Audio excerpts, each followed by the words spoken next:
8 tahun yang lalu, ya, masyarakat sudah melaporkan terkait status tanah tempat berdiri pondok pesantren Markas Syariah yang ada di Mega Mendung ini, teman-teman. Artinya masyarakat ya, sejak dulu sudah ya bertanya-tanya, mencurigai tentang status kepemilikan tanah tersebut.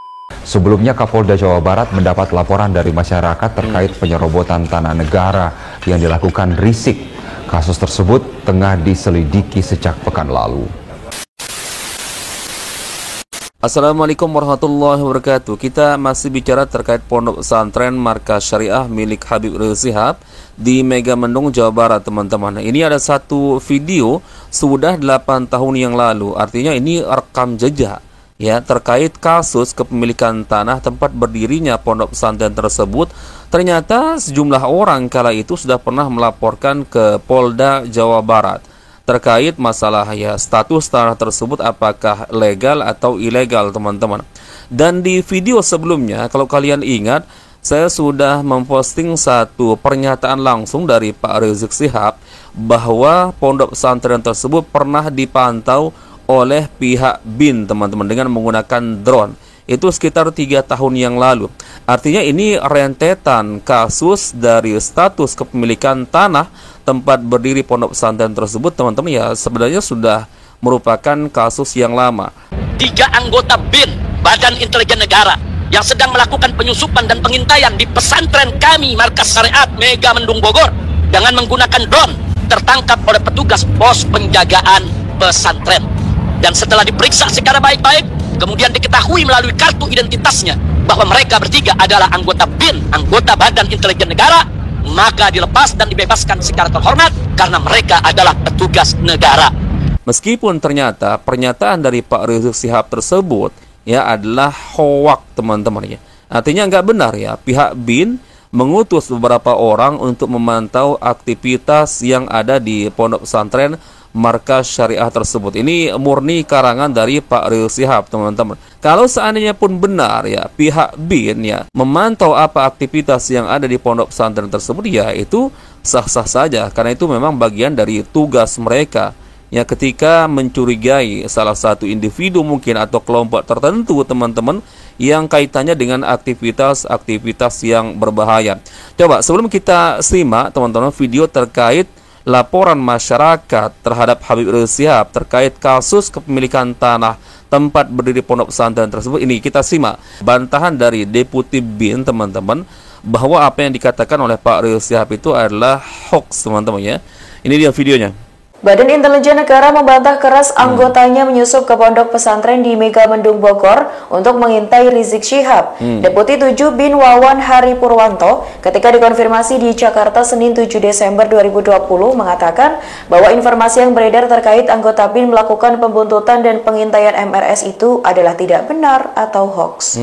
Dilansir wartakota.com, sempat beredar berita bahwa ada anggota BIN yang diduga melakukan pengintaian di pesantren Rizik yang terletak di Mega Mendung Bogor. Dari informasi yang beredar, diduga pengintaian tersebut dilakukan oleh Badan Intelijen Negara atau BIN dengan pengintaian menggunakan mobil, drone, bahkan ada yang menyamar sebagai jurnalis. Namun hal tersebut dibantah dengan keras oleh BIN. Deputi 7 BIN Wawan Hari Purwanto ketika dikonfirmasi di Jakarta pada Senin 7 Desember 2020 menjawab dugaan tersebut. Dari pengakuannya, Wawan mengatakan bahwa informasi yang beredar terkait anggota BIN melakukan pembuntutan dan pengintaian MRS itu merupakan berita tidak benar atau hoax. Diinformasikan bahwa pelaku yang diduga melakukan pengintaian sempat ditangkap oleh pihak intelijen FPI. Setelah sempat diinterogasi, akhirnya ketiganya dilepas kembali. Nah, seperti itu bantahannya, teman-teman, dari pihak BIN. Ternyata apa yang disampaikan oleh Pak Rizik Syihab itu adalah sebuah berita hoax. Ini nggak tahu tujuan dari Pak Rizik Syihab ini menyebarkan berita seperti itu apa, teman-teman. Dulu juga Pak Rizik Syihab ini, teman-teman, pernah mengatakan, dan ini salah satu sebabnya juga berurusan dengan aparat hukum, karena memfitnah aparat hukum menangkap beliau pada saat sedang melakukan perayaan Maulid Nabi.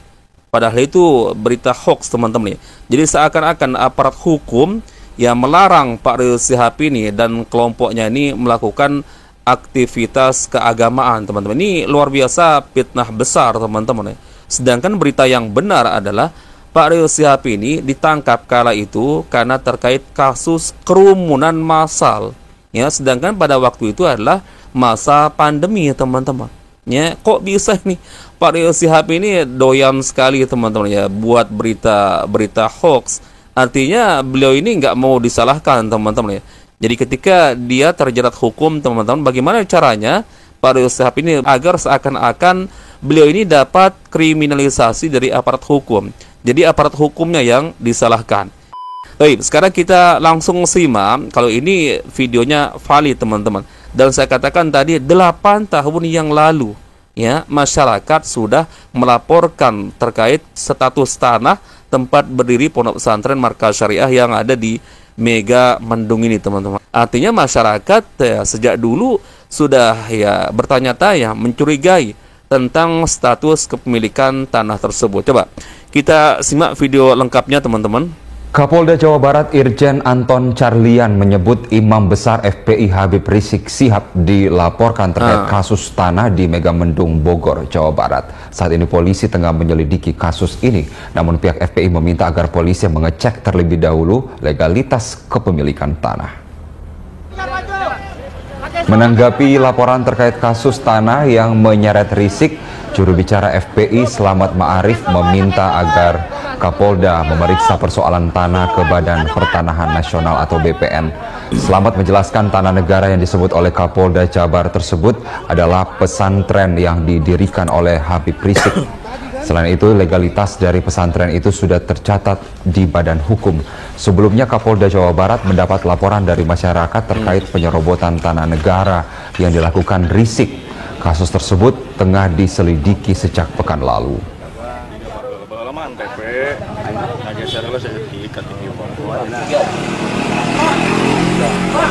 Nah, seperti itu videonya, teman-teman. Dan ini saya katakan tadi, videonya sudah 8 tahun yang lalu. Artinya ini rekam jejak, teman-teman. Ya, makanya saya katakan kasus yang sedang ribut-ribut sekarang ini, yang sedang viral terkait status tanah tempat berdiri pondok pesantren Markas Syariah Habib Rizik ini bukan kasus baru, teman-teman, ya. Tadi kita dengar beritanya, teman-teman, masyarakat melaporkan dengan tuduhan penyerobotan, ya, atau dengan kata lain ya perampasan tanah ya secara sepihak, lalu didirikan bangunan secara ilegal. Dan sekaligus kita juga bertanya, ya, bagaimana sebenarnya kelanjutan dari kasus tersebut, teman-teman? Apakah sudah masuk tahap pengadilan dulu, teman-teman, lalu diputuskan bahwa memang status tanah tersebut masuk kategori legal, teman-teman, sebagaimana klaim dari Pak Rizik Syihab bahwa beliau berpegang dengan undang-undang agraria yang mana disebutkan tanah yang tidak pernah digunakan oleh pihak pemerintah, dalam hal ini HGU-nya, hak guna usahanya, selama 20 tahun, maka masyarakat boleh mempergunakannya, teman-teman, boleh mengolahnya, bahkan boleh membuat sertifikat. Nah, ya, klaim dari Pak Rizik Syihab bahwa beliau ini membeli tanah dari hasil pengelolaan masyarakat atau petani, yang mana tanah tersebut yang dikelola oleh petani tersebut sudah berpuluh-puluh tahun tidak pernah digunakan HGU-nya oleh pemerintah.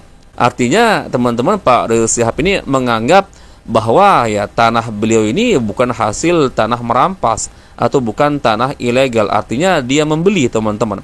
Makanya ya pernyataan dari kuasa hukum FPI, kalau tidak salah yang pernah kita posting di video sebelumnya, mengatakan bahwa silahkan ya pihak pemerintah Jawa Barat kalau memang mau membongkar ya pondok pesantren tersebut dan mengambil tanah tempat berdirinya pondok pesantren tersebut, ya boleh-boleh saja, dengan catatan, teman-teman, mengganti rugi sejumlah biaya yang sudah pernah dikeluarkan untuk membangun pondok pesantren tersebut.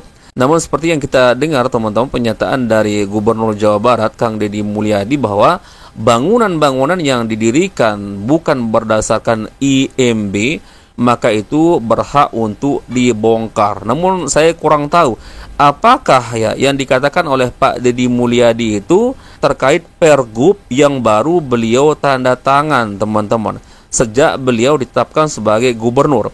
Artinya saya juga bertanya, apakah berlaku juga untuk kasus-kasus lama, teman-teman. Bangunan-bangunan yang sudah didirikan bertahun-tahun yang lalu. Ini yang menjadi pertanyaan saya secara pribadi, teman-teman. Karena faktanya apa ya? Sampai dengan hari ini kan kita nggak melihat bagaimana kelanjutan dari kasus pondok pesantren Pak Rizik Syihab tersebut, teman-teman ya. Ya, kita tunggu saja teman-teman bagaimana proses selanjutnya terkait tanah tempat berdiri pondok pesantren Habib Rizik Syihab tersebut, teman-teman. Apalagi kalau kita hubungkan dengan gubernur baru saat ini, Kang Deddy Mulyadi. Toib. Mungkin itu saja teman-teman info yang bisa kita berikan di video kali ini. Semoga ada manfaatnya. Insyaallah kita bertemu lagi di video berikutnya. Salam warahmatullahi wabarakatuh. Barakallahu fikum. Assalamualaikum warahmatullahi wabarakatuh.